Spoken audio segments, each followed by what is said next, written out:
내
하늘 높게 떠들고 주의 군사 되어 영맹 그렇게 찬송하며 나가네 나가네 나가네 주의 수만을 위하여 성까지도 가지고 마음 떠나가네 원수들이 비록 강할지라도 그의 군기 붙잡고 그의 주님의 용기를 하여 분발하여 나오네 나가네 나가네 주의 수만을 위하여 모두까지도 가지고 마음 떠나가네 한가들과 바다 다른 곳마다 그의 군기 달리며 산가도로 깊은 천리의 도시 군대 향해 떠나네 나가네 나가네 주의 수만을 위하여 모두까지도 가지고 마음 떠나가네 원수들은 이미 그들의 손에 하나 없이 패하고 그의 군기만이 영광스럽게 원수들의 빛나네 나가네 나가네 주의 수만을 위하여 모두까지도 가지고 마음 떠나가네 문제들이 가지워지는지 하늘비가 오더니 눈발 띄고 너는 깨어있어 눈을 반겨마다라 무안에도 우리가 마음이 깨끗하게 되었어 주의 손이 가지워질 때에 모두 기쁨으로 말하라 주 오늘에 가지워진다면 부끄러움 없을까 살아였다 손이 빈간하며 우리 맞아주실까 무안에도 우리가 마음이 깨끗하게 되었어 주의 손이 가지워질 때에 모두 기쁨으로 말하라 주의 손이 맞춰주실 일에 모두 즐겁다 했나 내 맘속에 가지 넘칠 때에 너무나 지웠겠네 무안에도 우리가 마음이 깨끗하게 되었어 주의 손이 가지워질 때에 모두 기쁨으로 말하라 주의 손이 언제 오시는지 한밤이나 낮이나 늘 깨어서 주님 받는 것도 이제 정답 보겠네 무안에도 우리가 마음이 깨끗하게 되었어 주의 손이 가지워질 때에 모두 기쁨으로 말하라 우리를 내게서 구하리로 주의 두신 나가리 섰으니 기쁘게 부르되 할렐루야 나 구원 얻었네 난통하네 주님 나를 구하셨네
아무 떡에 드시는 자가 눈에도 하려라 슬픈 마음 있을 때에 가서 눈에도 깨하리라 눈에도 하려라 우리의 눈이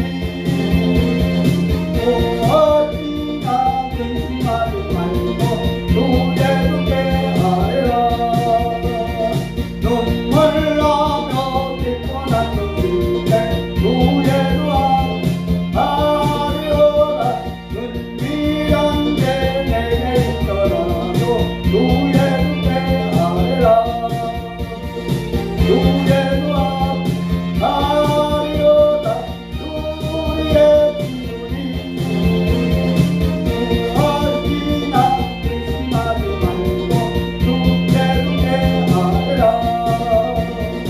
괴로움과 두려움 그때에 눈에도 하려라 내일 일을 염려하지 말고 눈에도 깨하리라 눈에도 하려라 우리의 눈이 어디나 근심하지 말고 눈에도 깨하리라 누구 앞에 법을 내는 자여 눈에도 하려라 하늘나라 바라보는 자여 눈에도 깨하리라 눈에도 하려라 우리의 눈이 무엇이나 근심하지 말고 눈에도 깨하리라 내게서 자유를 얻게 하문 오랜 것도 되고요 기업물이 있는 은혜니 하늘나 능력이로다 그의 보여 능력이로다 그의 피 믿어 그의 보혈 그거를 향해 매우 기도한 기도다 그때의 정도는 깊이는 고요한 것도 되고요 정결한 마음을 얻게 하니 하늘나라 능력이로다 그의 보혈 능력이로다 그의 피 믿어 그의 보혈 그거를 향해 매우 기도한 기도다 눈보다 너희에게 밝힌 고요한 것도 되고요 불안한 너희도 밝히시니 하늘나라 능력이로다 어려운 능력이로다 우리의 피 믿어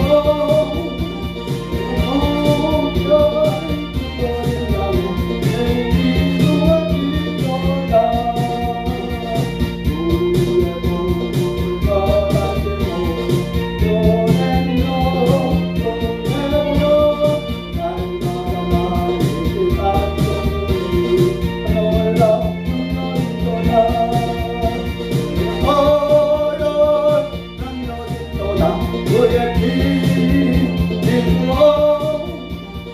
무별 그거를 향해 매우 기도한 기도다 영들아 너희의 일어나 들고 하거나 내게 나와라 하고 영광을 얻도록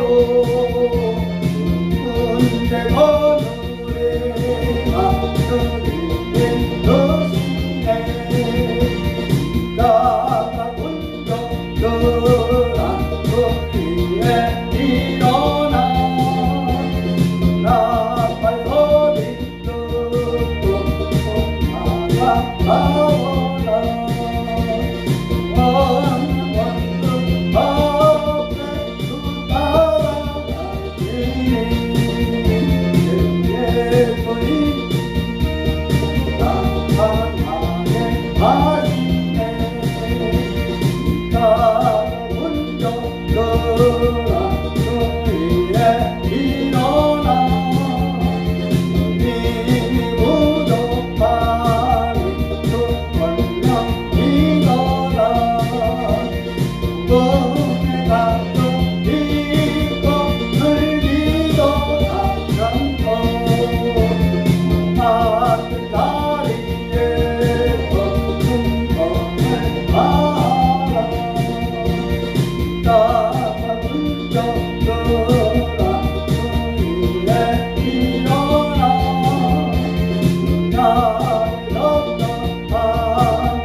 보시네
다같이 사도신경으로 신앙고를 드리며 셋째 날 오후 성회를 시작하겠습니다.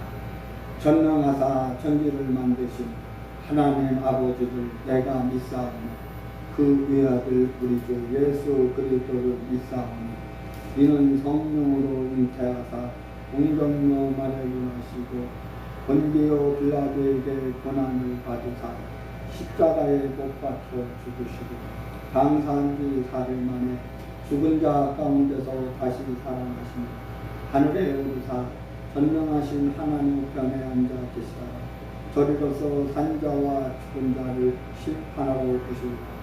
성령을 믿사오며 거룩한 공예와 성도가 서로 교통하는 것과 죄를 사하여 주시는 것과 몸이 다시 사는 것과 영원히 사는 것을 믿사옵나이다. 아멘. 은혜 받으실 하나님의 말씀 구약성경 창세기 3장 15절입니다. 구약성경 4페이지 창세기 3장 15절입니다. 공독해 드립니다. 내가 너로 여자와 원수가 되게 하고 너의 후손도 여자의 후손과 원수가 되게 하니 여자의 후손은 내 머리를 상하게 할 것이고 너는 그의 발꿈치를 상하게 할 것이라 하시고 아멘.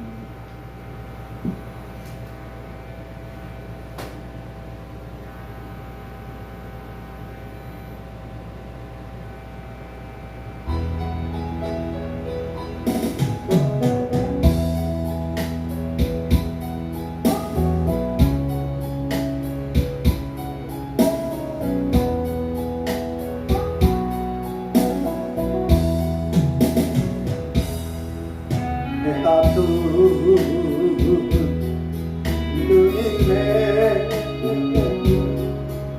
늘 알고 뛰었건만 얼수록 어둠처럼 부서지는 내 인생아 눈이 없는 인생길 신기루 아니던가 아야가득 세상에서 예수님 의하니 같은 내 인생에 이제껏 제일 드러나네.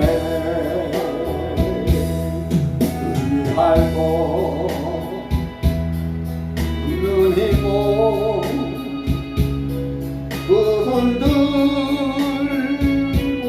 죽게 왔네.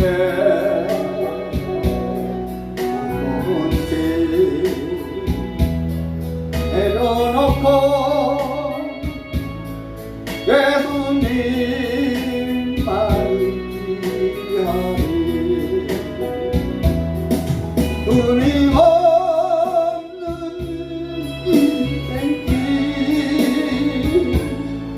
신기루 아니던가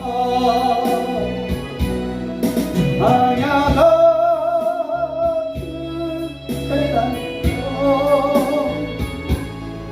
예수님 의하니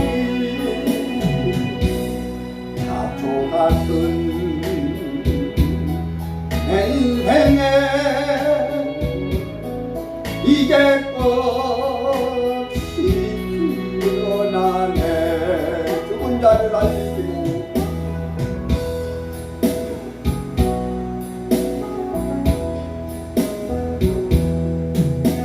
나를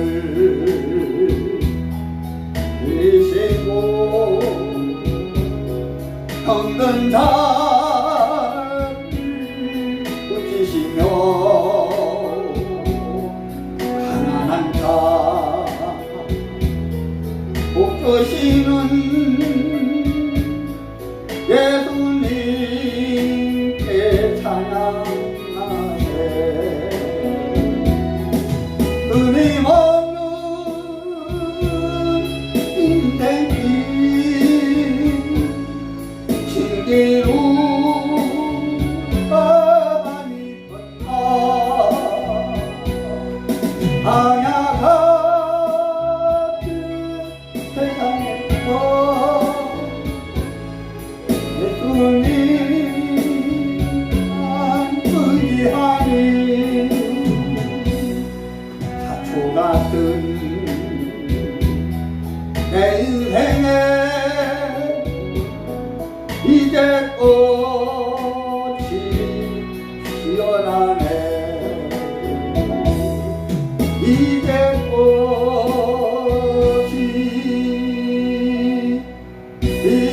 피어나네 해 같은 힘든 인생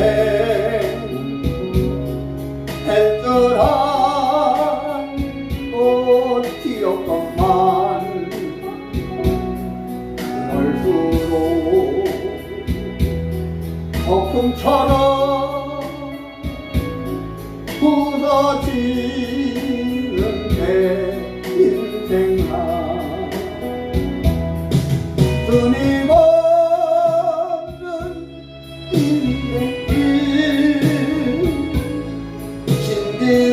신기루가 아니던가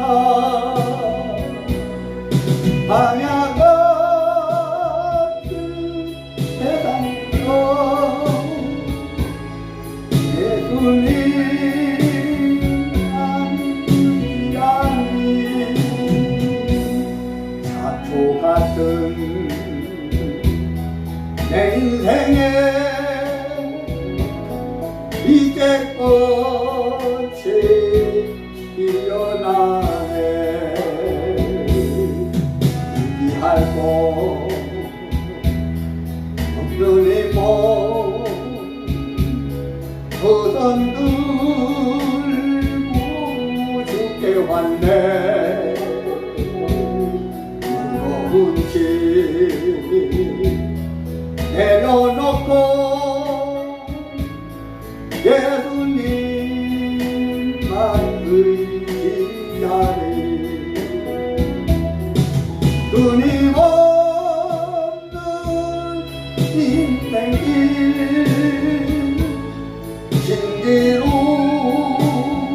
신기루가 아니던가 방야 같은 세상에서 예수님만 의지하니 사초 같은 내 인생에 이제 꽃이 피어나네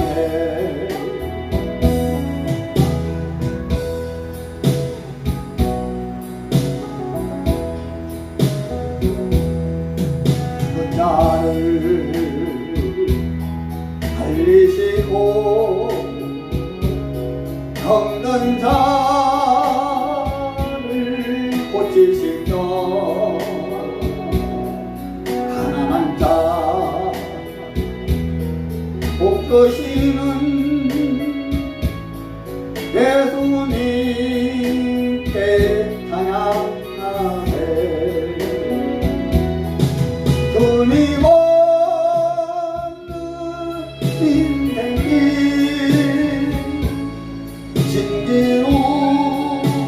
신기루가 아니던가 방야 같은 세상에서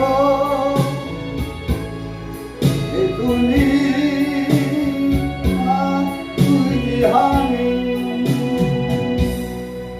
주 같은 내 인생에 이제 꽃이 피어나네 이제 꽃이 피어나네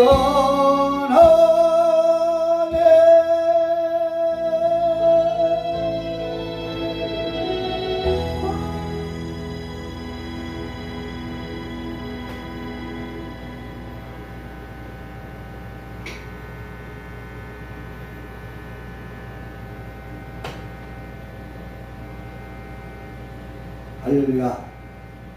오늘 이 시간에는 모든 시간과 마찬가지로 본문 구약성경 창세기 3장 15절에 있는 말씀을 가지고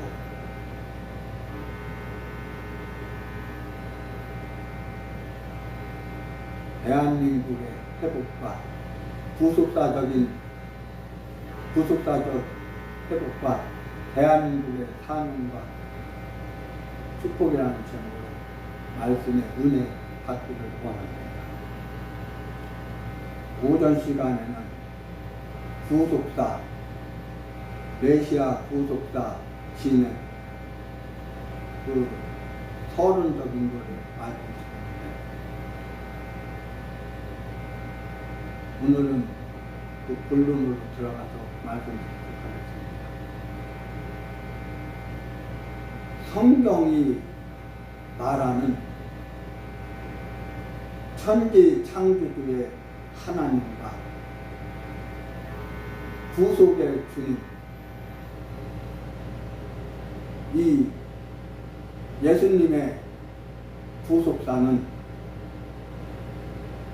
인류를 멸망과 영원한 형벌에서 구원하시는 하나님의 구원 역사입니다. 제가 그 전에 대학에 다닐 때 생명의 말씀사에서 발행한 하나님의 구원 계획이라는 그 책을 보고 연구하면서 하나님의 구원 계획이 어떠한가를 살펴본 기억이 있습니다.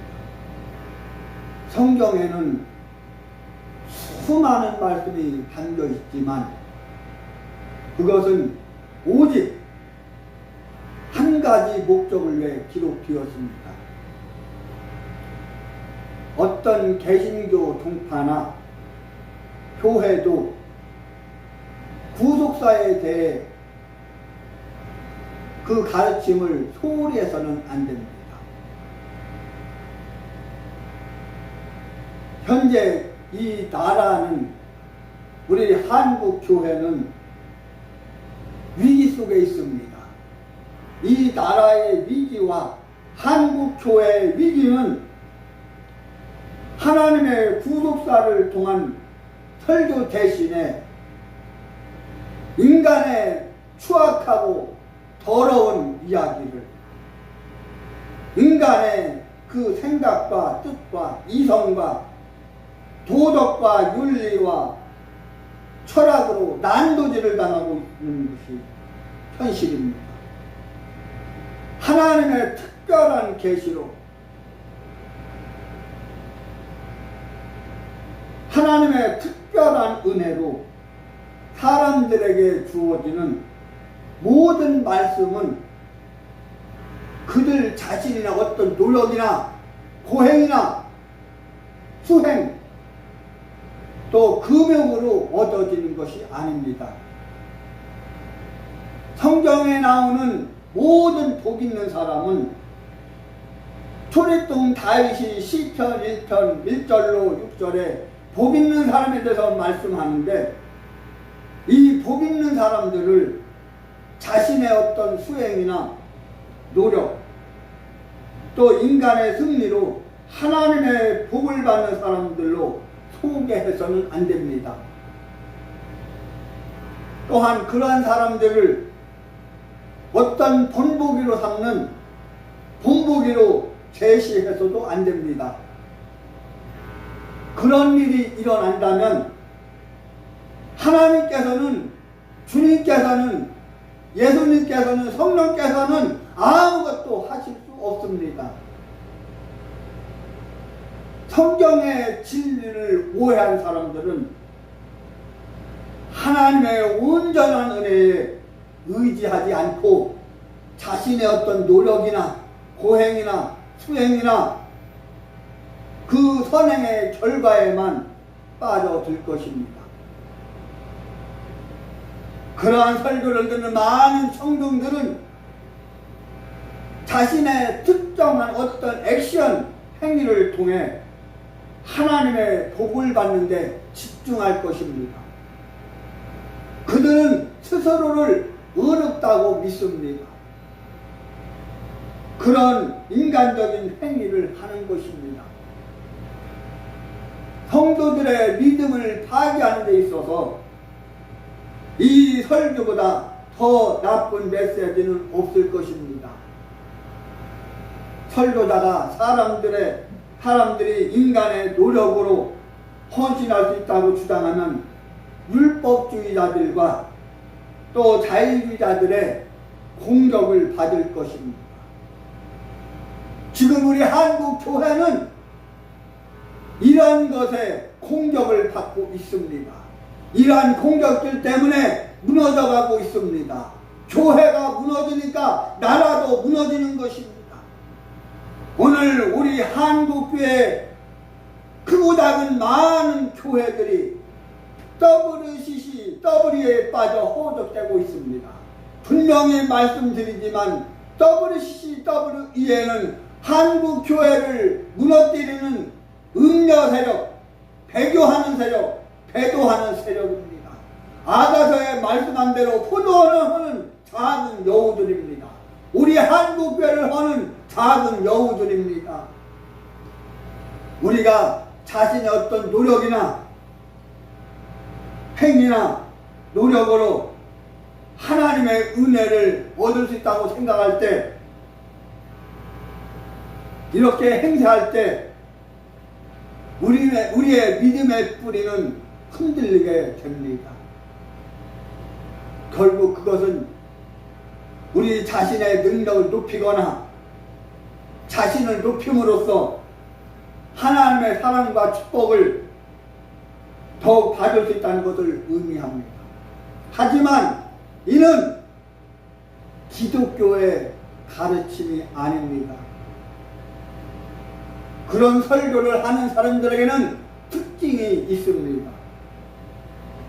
성도들을 특정한 존재로 설득하는 것입니다. 이러한 불법적인 행위는 성경의 신앙을 깨트립니다.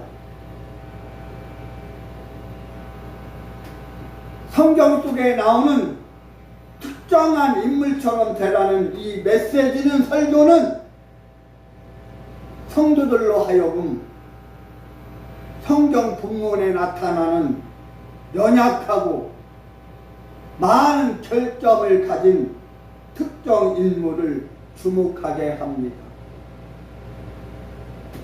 설교자들이 이렇게 설교한다면, 선포한다면 성경 속 어떤 인물이든 어떤 사람이든 그의 온전한 타락으로 인해 자신의 힘으로 하나님께 나아갈 수 없다는 이 사실에 주의를 기울이지 않는 것입니다. 예를 들어 다윗을 한번 생각해 보시기 바랍니다.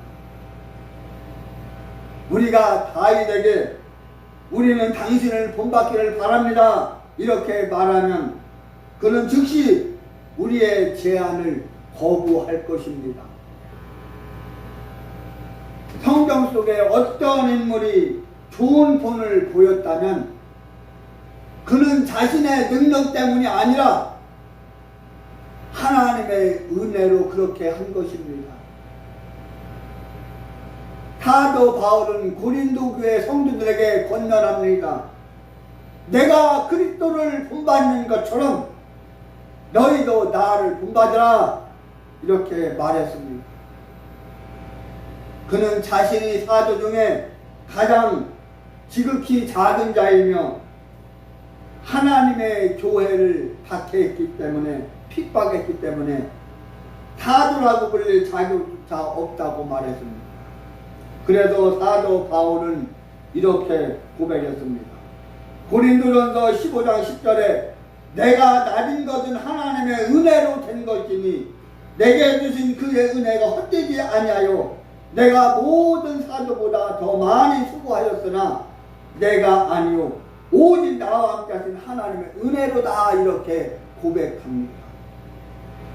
맞습니다. 은혜는 뭔것에 의해, 다시 말씀드리면 하나님에 의해. 바울은 로마서 3장 27절에 말한 대로 그런즉 자랑할 곳이 어디 있느냐? 자랑할 수 없느니라. 무슨 법으로냐?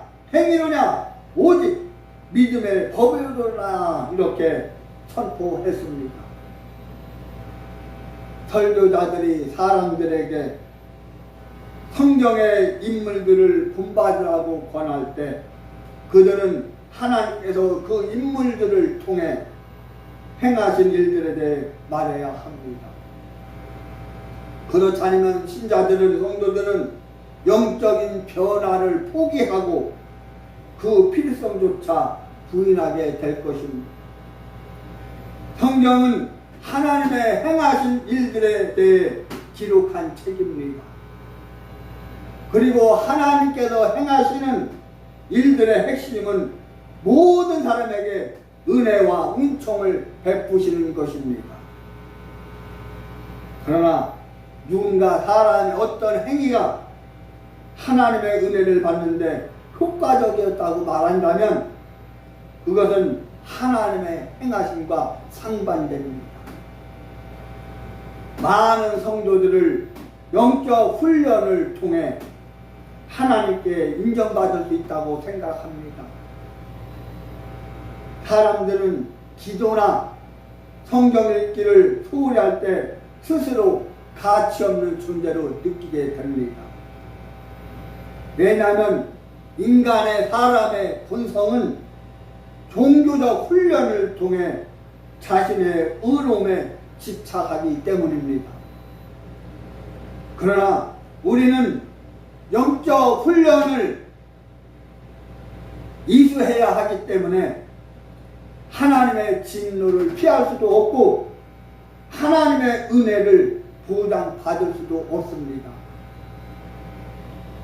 우리가 헌신적으로 영적 훈련을 하여 하나님과의 관계에서 우리 자신의 위치나 또 권리를 얻을 수 있다면 하나님의 은혜는 무의미한 것입니다. 구속사 설교는 성경 전체 구조와 맥락을 아는 것에서 시작됩니다. 설교는 인간의 노력을 높이는 것이 아니라 하나님이 베푸시는 은혜의 역사를 선포하는 것입니다. 설교자가 모든 사람을 구주 그리스도를 볼 수 있는 곳으로 인도하고 구주의 도우심을 확신하며 세상을 걷게 된다면 그는 소망과 승리의 목자인 것입니다. 사람들은 하나님께 나아가기 위해 아무것도 할 수 없다는 사실을 잘 받아들이지 않습니다. 우리 스스로 죄 용서 받을 수 있는 것은 없습니다. 아무것도 없습니다. 마찬가지로 우리도 하라고 하신 모든 것을 다 행했을 때 누가복음 17장 10절에 있는 말씀대로 우리는 무익한 종이라 우리는 다만 우리의 의무입니다. 이렇게 말할 수 있습니다. 여러분, 창세기 1장의 창조 기사부터 모든 성경은 하나님께서 타락한 세상과 피조물을 어떻게 대하셨는지 기록하고 있습니다. 구속사의 통일성은 역사적 사실이 기록된 모든 성경 본문의 말씀이 그리스도 중심의 의미를 가지고 있음을 의미합니다. 구속사, 즉 그리스도의 구속 사역의 역사입니다. 예수 그리스도는 역사의 중심에서 서 계실 뿐만 아니라 역사의 시작과 끝입니다. 역사는 태초부터 역사의 중심과 또 주체가 무엇인지를 밝혀줍니다.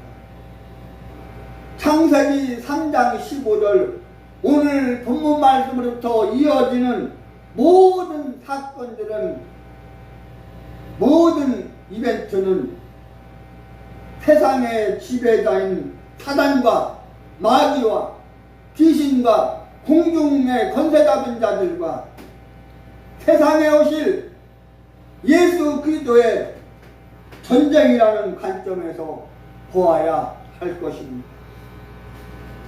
또한 그 사건들은 오늘 본문에 나오는 여자의 후손의 완전한 승리라는 관점으로 보아야 합니다.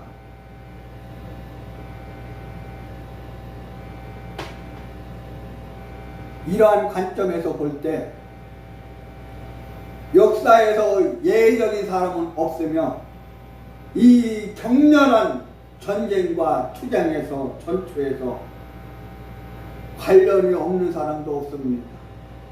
따라서 사람들은 예수 그리스도를 데려가는 상황에 처해 있거나 그와 협력하는 상황에 처해 있습니다.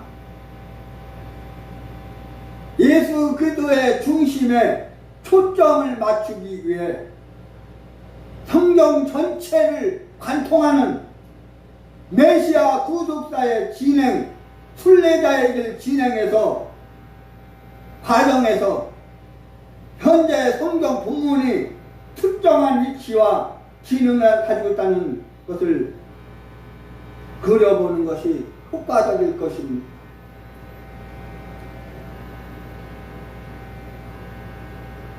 이 메시아 구속사 이 진행 과정을 통해서 순례자의 길을 통해서 예수 그리스도의 재림과 또 사도시대 또 예수님의 재림 즉 세상의 끝을 살펴볼 수 있습니다. 구속 역사를 통해 이것에 대한 해석을 이해하려면 그의 시대가 하나님께서 아브라함에게 약속하신 이 언약이 계약이 처음으로 성취된 시점임을 기억해야 합니다. 사도 바울의 해석처럼 구약은 하나님 나라, 킹덤 국가, 그리스도의 사역, 예수 그리스도의 탄생, 그리고 예수 그리스도의 구속의 성격에 대한 가시적인 실체로 설명되어 있기 때문에 기본적인 지식이며 가시적인 완국인 것입니다.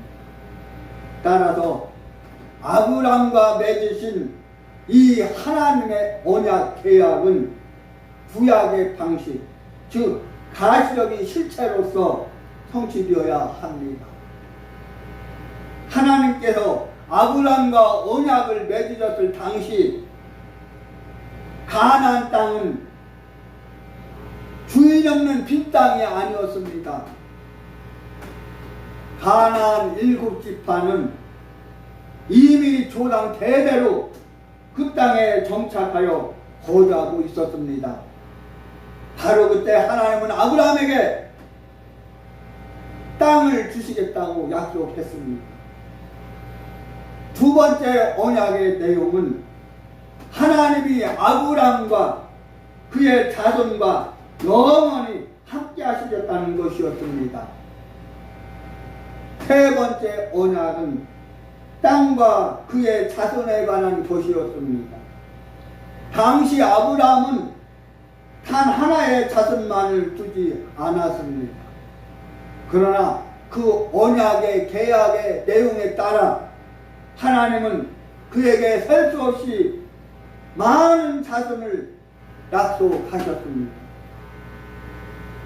예수 그리스도 재림 전에 하나님 나라에서는 영적인 나라와 또 실제적인 나라가 공존하며 진행됩니다.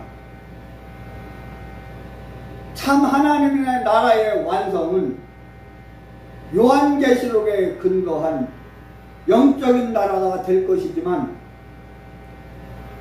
그분의 나라는 지상 역사에서 시작하여 완성될 때까지 진행됩니다. 그런데 이 세 가지 언약은 이스라엘 역사에서 다윗 왕 통치 기간에 성취되었습니다. 우선 땅에 대한 언약의 성취는 가나안 땅에 있는 모든 이방인을 정복하고 하나님께서 약속하신 경계선 이상을 확보하면서 실현되었습니다. 그리고 하나님의 현재 강림의 상징인 언약궤가 예루살렘 성전에 들어가면서 하나님과 아브라함 사이의 언약은 역사적으로 성취되었습니다. 언약궤의 입성은 그의 백성이 그 땅에 완전히 정착하는 것을 의미하기 때문입니다.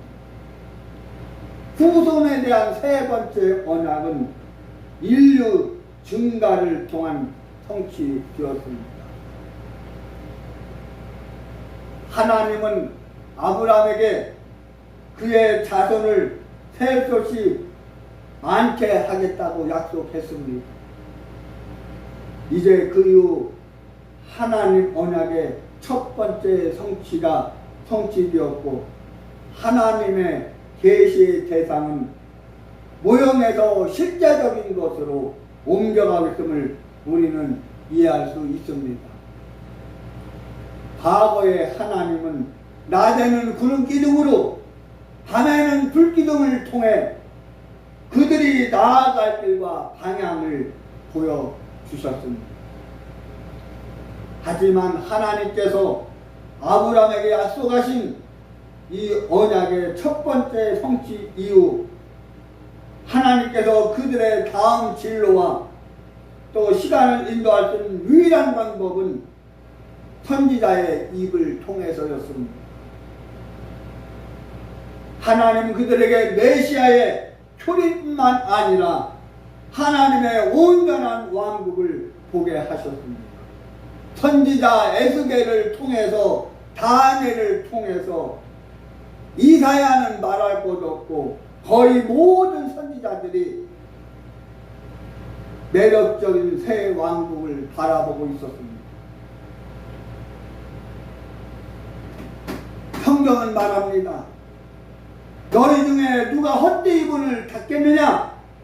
너희는 헛되이 내 제단에 불을 피우지 아니하느니라 말씀하고, 또 구약 말라기 1장 10절에 만군의 여호와의 말씀이니라 내가 너희를 기뻐하지 아니하며 너희 손에서 예물을 받지 아니하려 하시니라 이렇게 말씀하고 있습니다. 선지자 말라기에 진 것처럼 모든 것이 바뀌어야 했습니다. 과거의 하나님의 가르침은 모형으로 보여주는 교육이었지만 하나님은 모형인 이 번제 자체에 의문을 제기하셨습니다. 그래서 하나님은 제사 형태의 변화를 예고하셨습니다. 하나님은 이 세상에 하나님의 아들을 보내주실 준비를 서두르셨습니다. 구약의 모든 율법과 또 제도는 하나님의 아들이 가져온 온전한 왕국의 모형이었습니다. 이제 우리는 하나님 나라가 임할 때가 가까웠으므로, 재림의 때가 가까웠으므로, 종말의 때가 가까웠으므로 하나님께 더 이상 모형에 머물 수 없다는 것을 이해해야 합니다. 여러분, 전환기의 역사적 관점에서 성경 본문을 살펴보면 하나님께서 과거에는 모든 남자아이가 할례를 받아야 한다고 말씀하셨지만 현재는 외적인 육체적인 할례가 아니라 마음의 할례를 받으라고 말씀하시는 이유를 이해할 수 있을 것입니다. 하나님께서는 하나님의 아들이 이루실 왕국의 성격에 가까워지도록 모든 제도를 바꾸고 계십니다. 요한복음 3장에서 유대 통치의회 의원인 니고데모는 모세의 시각으로 예수님을 바라보았기 때문에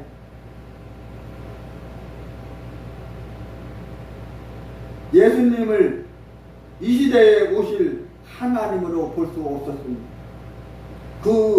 그의 구약 시각에 대한 시각이 깨지면서 니고데모는 자신 앞에 인자를 하나님으로 깨닫게 될 것입니다. 그러므로 니고데모는 구약에서 거듭나라는 명령을 받습니다. 요한복음 3장 3절에 예수께서 대답하여 이르시되 진실로 진실로 내게 이르노니 사람이 거듭나지 아니하면 하나님 나라를 볼 수 없느니라. 그리고 예수님은 니고데모와 이 대화를 나누심으로써 자신의 본질을 밝히며 그 유명한 요한복음 3장 16절 하나님이 세상을 이처럼 사랑하사 독생자를 주셨으니 이는 저를 믿는 자마다 멸망치 않고 구원을 영생하게 하셨습니다. 계시하셨습니다. 또한 요한복음 4장에 따르면 수가라는 마을에 우물가에서 만난 사마리아 여인에게 새로운 시대의 도래를 계시하셨습니다. 그때 예수님은 구약의 모든 제사 제도가 끝났고 하나님을 예배하는 형태도 영적인 것으로 바뀌었음을 계시하셨습니다. 약속하신 하나님의 나타나심이 가까울수록 그 변화는 더욱 심해졌습니다. 이스라엘이 그토록 심각한 위선을 행할 수 있었던 이유는 율법 때문이었습니다. 결국 예수님과 바리새인들, 즉 율법 전문가들, 그들 사이의 논쟁의 중심에는 변화된 시대, 즉 구약에서 벗어나지 못하는 유대인들의 완고함이 있었습니다.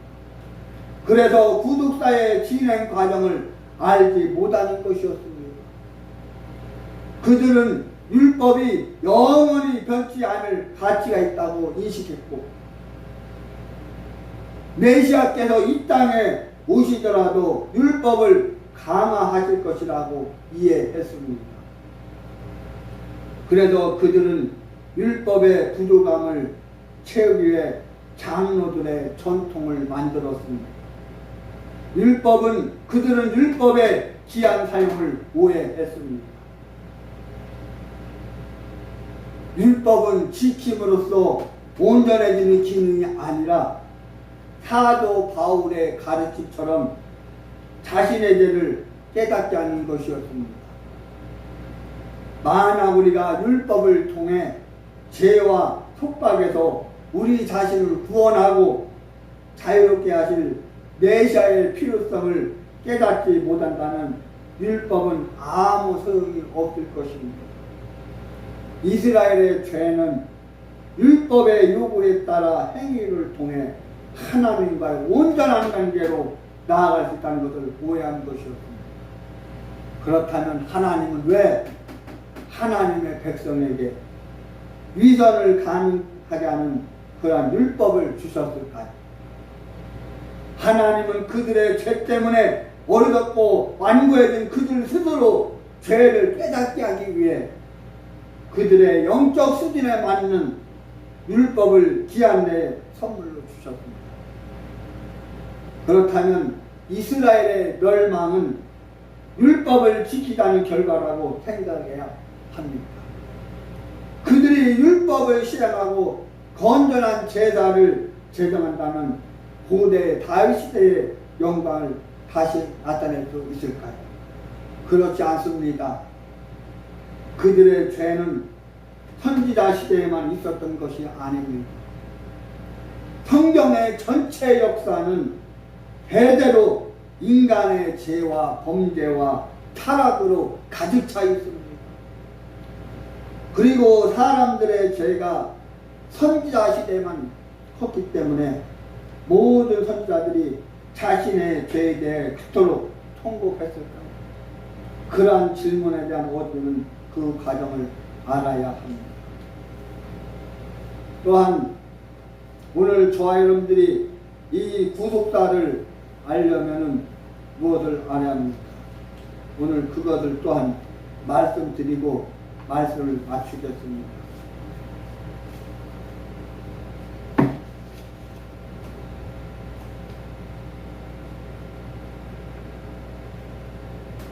오늘날 구속사 없는 교회 연단이고 하나님의 훈련을 볼 수 있습니다. 오늘날 교회 상황, 목회의 상황을 살펴볼 수 있습니다. 예수 그리스도의 구속이 없는 이스라엘의 하나님에 대한 반역은 수없이 반복되었습니다.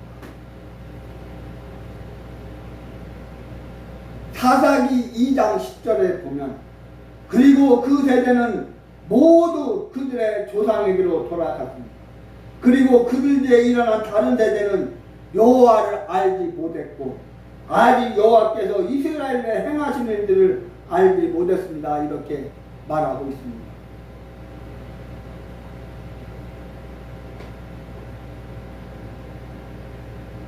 이스라엘이 가나안 땅에 들어간 후 그들은 후손들이 그 땅에 들어가면 여호와의 놀라운 일들을 알 수 있도록 율법을 소리내어 읽고 절기를 지키겠다고 약속했지만 율법은 한 번도 소리내어 읽혀지지 않았습니다.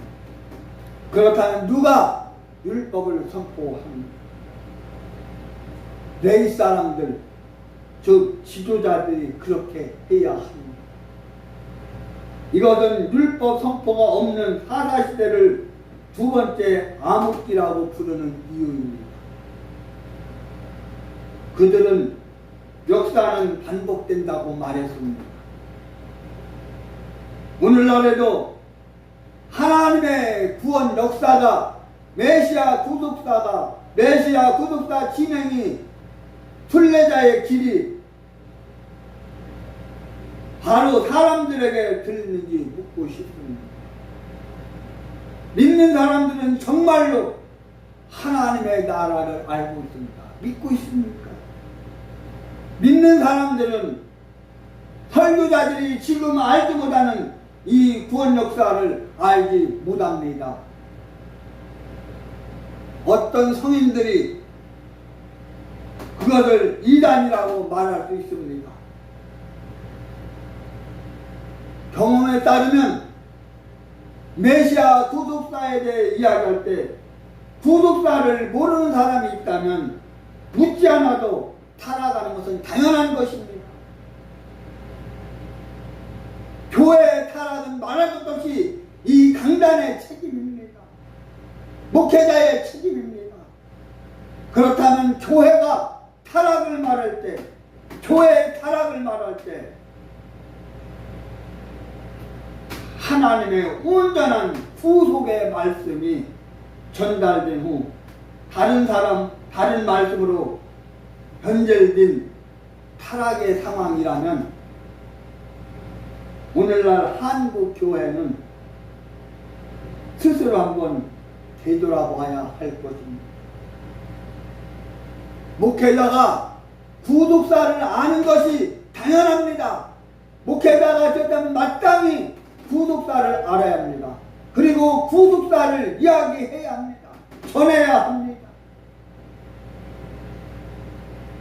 신학교를 졸업하고 목회 현장에 나가는 목회자 중에 구속사를 아는 목회자가 얼마나 될까요? 참으로 궁금합니다. 구속사를 모르는 사람이, 예수 그리스도의 구속사를 모르는 사람이 시작한 교회는 사실상 하나님의 교회가 될 수 없습니다. 그래서 선지자 예레미야는 예레미야 7장 4절에 말합니다. 여호와의 성전이라는 거짓말을 믿지 말라 이렇게 말합니다. 솔로몬이 지은 비을 데 없이 화려한 성전이라 할지라도 복음이 사라져 그런 말을 들었다면 오늘날의 교회에 대해 우리는 어떻게 말해야 하겠습니까? 진리의 기둥과 이 진리의 기둥과 터 위에 세워지고 생명을 주는 예배의 기초에 세워진 교회의 본질은 예수 그리스도의 구속에서 비롯된 것입니다. 만약 그러한 기초가 부족하다면 그런 사람은 다음과 같은 선포를 듣고 있는 것입니다.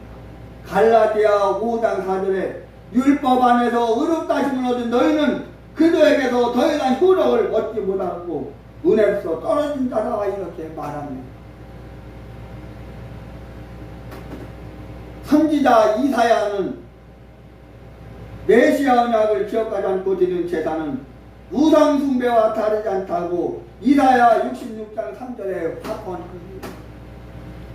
예수님과 유대인들의 충돌은 논쟁이었습니다. 거짓 예배와 참 예배에 대해 구약시대 시대가 교회가 눈멀거나 또 저른발이거나 병든 동물을 제물로 바친 것은 메시아 언약에 근거하지 않는 제사의 증거였습니다. 예루살렘의 멸망에 대한 책임은 예레미야 6장 13절로 14절에 명시되어 있습니다. 이는 가장 작은 자부터 가장 큰 자까지 다 탐욕에 빠지고 선지자부터 제사장까지 거짓을 행함이라 이렇게 말하고 있습니다. 그들은 내 백성의 딸의 상처를 가볍게 여기며 말하기를 평화로다 평화다 하였으나 평화가 없을 때 그들은 멸망 직전의 상황을 거짓으로 평화롭다고 부릅니다. 이렇게 멸망당했던 백성들은 바벨론에서 돌아와 수룹바벨 성전을 다시 지었지만 그곳에서도 타락했습니다. 말라기 선지자는 말라기 1장 6절에 제사장들이 여호와를 멸시했다고 말합니다. 여러분, 이스라엘 역사의 어느 시대에는 하나님의 사랑이 현실적으로 나타나기를 바랐습니다. 만약 하나님께 그런 사랑이 있다면 그들은 제시하는 그 방식에 따라 물리적 또 시각적 증거로 보여달라고 요청하고 있습니다. 오늘날도 성도들은 구속사의 지식이 없는 목회자들 때문에 당시 사람들 같은 것을 요구하고 있습니다. 그때나 지금이나 번영 신학이 교회를 장악하고 있습니다. 또한 무너뜨리고 있습니다. 또 타락하게 만듭니다. 그렇다면 하나님 어떻게 하나님의 사랑을 나타내셨습니까? 요한일서 4장 9절에 말합니다. 하나님의 사랑이 우리에게 이렇게 나타난 것은 하나님이 자기의 독생자를 세상에 보내시면 그로 말미암아 우리를 살리려 하심이라 이렇게 말합니다. 죽은 자에게 생명의 길을 열어주는 것보다 더 나은 안전한 축복이 있습니까? 하나님의 모든 약속의 중심은 바로 우리에게 이 생명을 선물로 주실 권리가 있습니다. 생명의 주체이신 예수님을 통해 하나님은 아브라함과 다윗과 생명의 언약을 맺으셨고 그 사실을 잊지 않도록 제사 제도도 주셨습니다. 사도 바울은 이에 대해 이렇게 말합니다.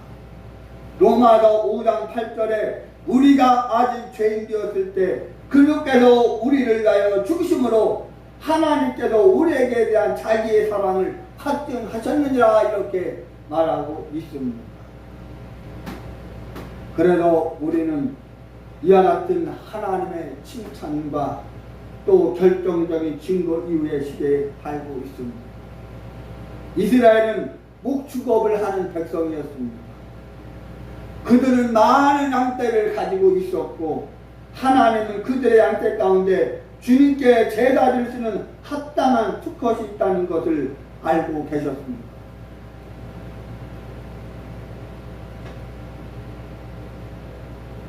그러나 그들은 다치거나 저른발이거나 병든 동물을 제사로 바쳤습니다.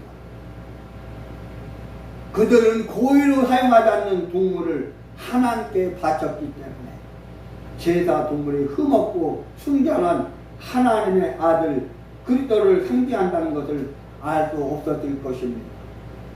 그러므로 하나님은 이렇게 말씀합니다. 너희가 눈먼 것을 제사로 드린 것이 악하지 아니하나 꺼리고 병든 것을 드는 것이 악하지 아니하냐. 이제 그것을 너희 총독에게 주라. 그가 너를 기뻐하겠느냐, 너를 받아주겠느냐. 만군의 여호와니라. 이렇게 말라기 1장 8절에 말합니다. 사실 하나님께서는 그의 백성이 구약시대 내내 한두 번이 아니라 이렇게까지 하나님을 멸시했다고 비난하십니다. 말라기 1장 10절에 말합니다. 너희 중에 누가 헛되이 문을 닫겠느냐. 헛되이 내 제단에 불을 피우지 아니하느냐. 내가 너를 기뻐하지 않으며 너희 손으로 예물을 드리지 아니하리라. 만군의 여호와의 말씀이니라. 이렇게 말하고 있습니다. 하나님께서는 왜 그것을 받을 수 없는지 말씀하셨습니다. 그래서 그들은 더럽혀진 동물을 바치면서도 그것을 정렬하고 짐스럽게 여깁니다.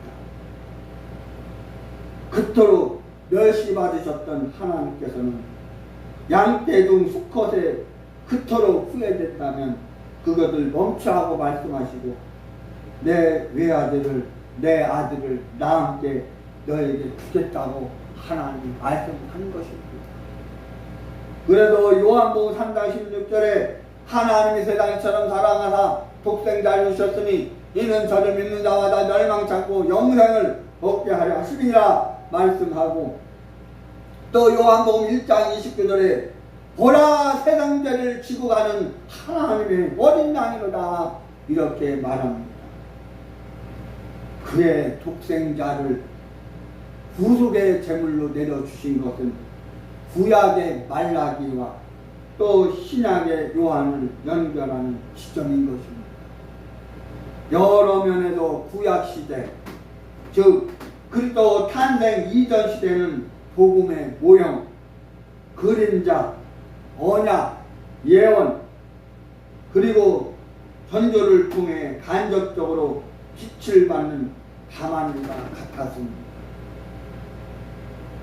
말라기는 말라기 4장 2절에 말합니다.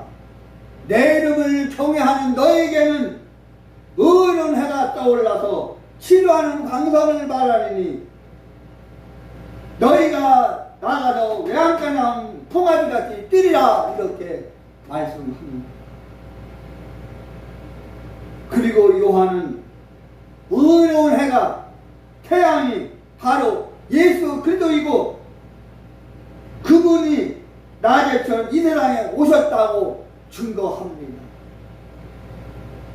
요한복음 1장 1장 9절에 예수 그리스도가 참빛으로 오셨는데 참빛이 세상에 와서 각 사람에게 비치는 빛이니라. 이렇게 요한복음 1장 9절에 말합니다. 그런데 많은 사람들이 이 빛을, 참빛을 영접지 않았다, 받아들이지 않았다. 이렇게 말합니다. 그리고 누가는 말라기야 예언이 성취되었음을 이렇게 선포합니다. 누가복음 1장 78절로 79절에 우리 하나님의 국물하심으로 말미암아 높은 곳부터 밝은 햇살이 우리를 찾아와 어둠과 죽음의 그늘에 앉은 자들에게 빛을 비추시고 우리 발을 평화의 길로 인도하시리라. 이렇게 말합니다. 오늘날 복음의 빛을, 참빛을, 메시아 구속사 진행을 가로막는 사람이 있다면 누구일까? 오늘날 교회 지도자들은, 목회자들은 구약 교회처럼 예수 그리스도 메시아 구속사 진행을 알지 못하기 때문에, 순례자의 길을 알지 못하기 때문에 하나님의 구속 복음의 빛이 성도들을 비추지 못하게 합니다. 그렇다면 그들의 내면에서 반역의 길을 걷게 하는 본질은 무엇입니까?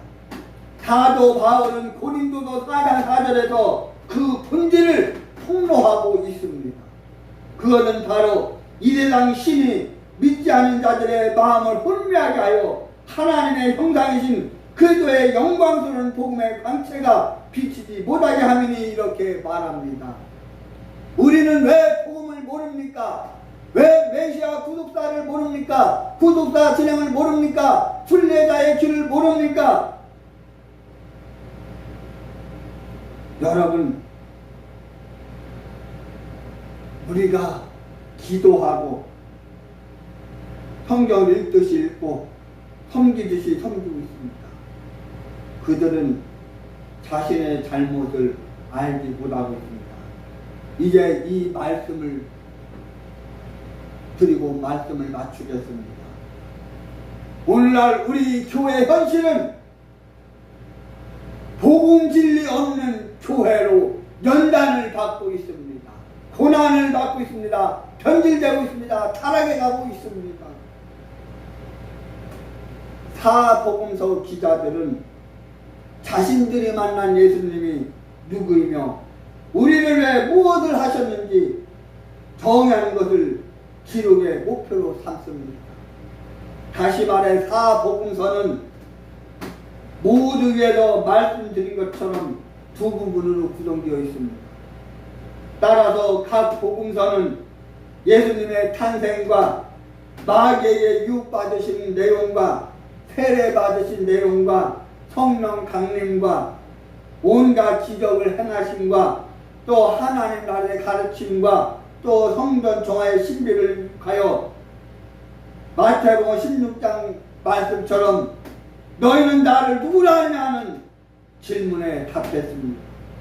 그 결과 예수님은 마태복음 16장 16절에 주는 그것이요 살아계신 하나님의 아들이라고 고백하고 있습니다. 이 대답을 출발점으로 삼아 복음서는 예수 그리스도의 다음 단계 사역, 즉 고난과 죽음을 통해 희생된 것에 대한 기록으로 구성되었습니다. 그렇다면 베드로의 고백이 왜 그렇게 중요합니까? 인간의 궁극적인 문제에 대한 해결책은 오직 하나님에 의해서만 이루어졌습니다. 예수 그리스도께서 하나님으로부터 오셔서 인간의 문제를 해결하실 것이라는 것이 바로 구약의 언약이었습니다. 또한 복음서들은 그 언약이 예수님의 오심과 죽음을 통해 성취되었음을 증거합니다. 그래서 위에도 언급한 말씀드린 중지점에 이러한 사역의 새로운 출발을 의미하는 특별한 부사가 기록되어 있습니다. 마태복음 4장 11절에 그때부터와 또 마태복음 16장 21절에 그때부터라는 이 부사구는 복음의 전환점을 보여주고 있습니다. 복음서가 잘못 해석되는 모든 오류는 그러한 구조를 오해하는 데서 비롯되는 것입니다. 예수님은 온갖 기적을 번영의 원리 관점에서 보는 이유는 성경의 그러한 구조를 알지 못하고 하나님의 구속의 진행 과정을 선으로 보지 않고 성경의 각 본문을 점으로 보기 때문입니다. 구속사를 연구하는 것은 하나님의 창조 경륜 전체를 일반적으로 보기 위한 의도일 뿐입니다. 하나님의 창조 경륜 전체를 통해 오늘날의 사건이 어떤 위치에 있는지 안다면 그 사건을 독립적인 설명이 아니라 구속사의 직선 위에 놓아 볼 것입니다. 여러분, 이제 말씀을 맺겠습니다.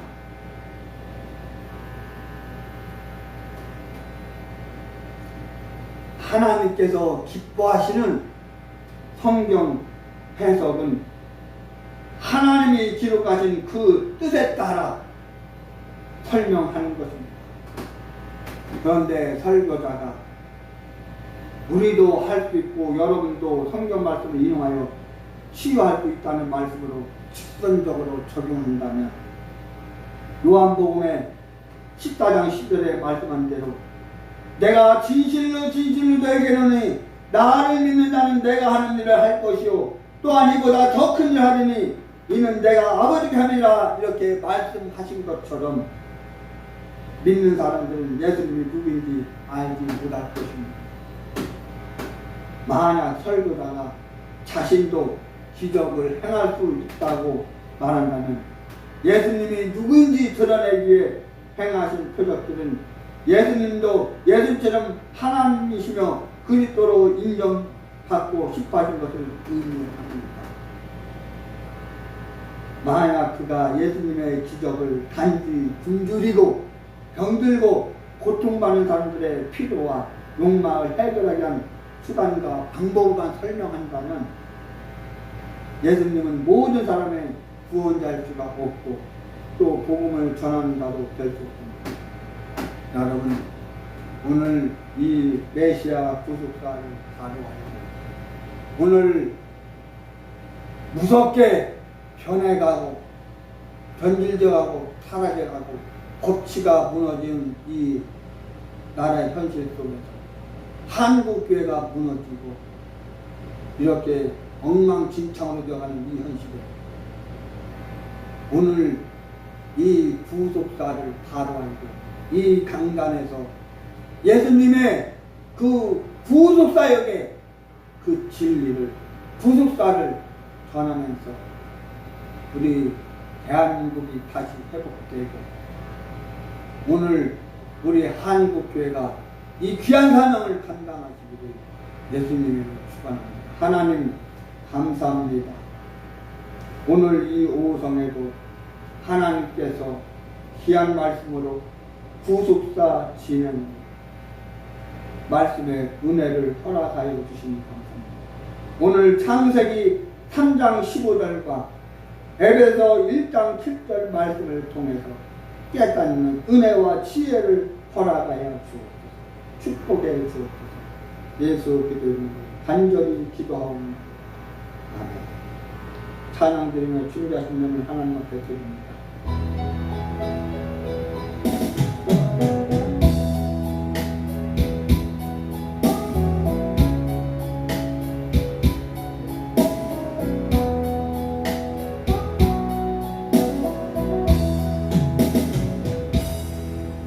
내 같은 인생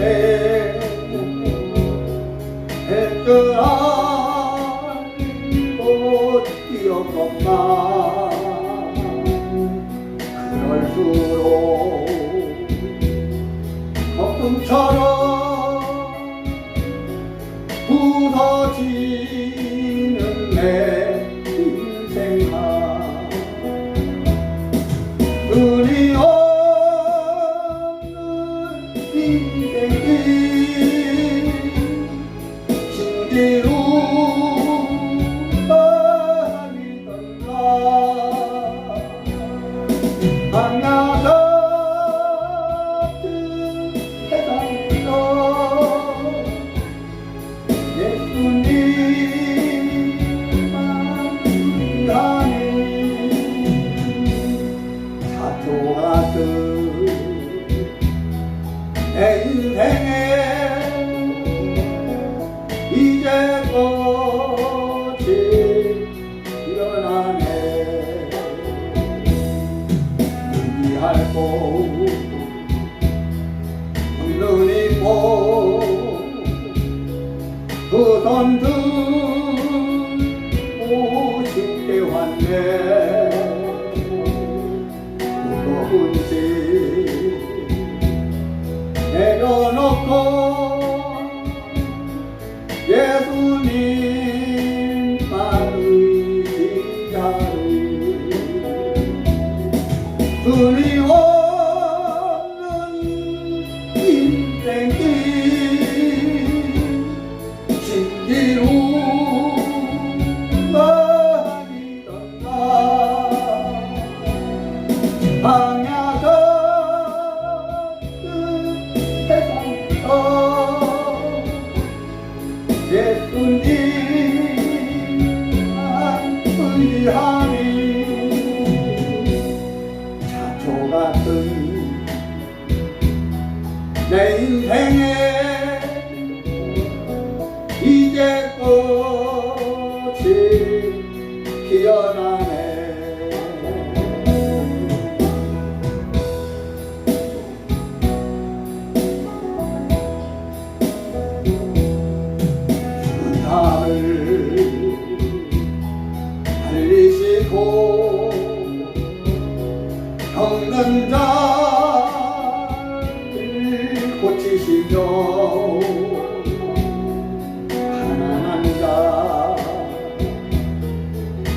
오시는 예수님께 찬양하세. 은이 없는 인생길 신기루 다니다가 방야 같은 세상에서 예수님 의지하니 사초 같은 내 인생에 이제 꽃이 피어나네. 이제 꽃이 피어나네.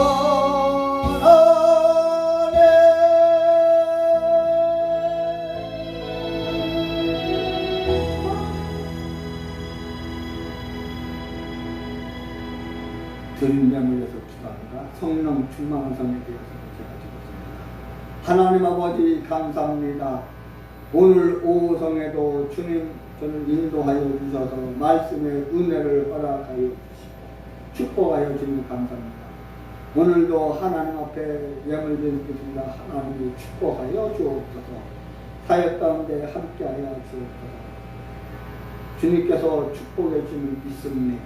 오늘 저녁성에도 크시도록 축복하여 주옵소서. 배우신 강사 목사님 강건함을 허락하여 주옵소서.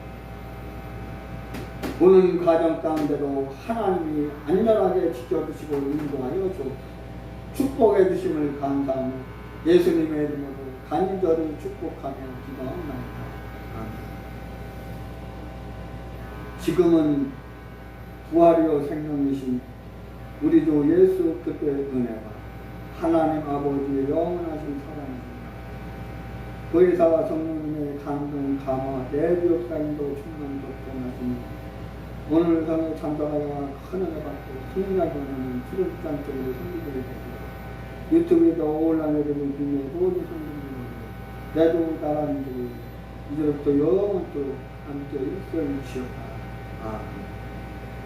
이 시간 다 같이 주신 말씀 묵상하며 성령 충만을 받기 위해서 나라 민족에서 다 같이 간절하게 주여랑 다가옵니다. 주여 주여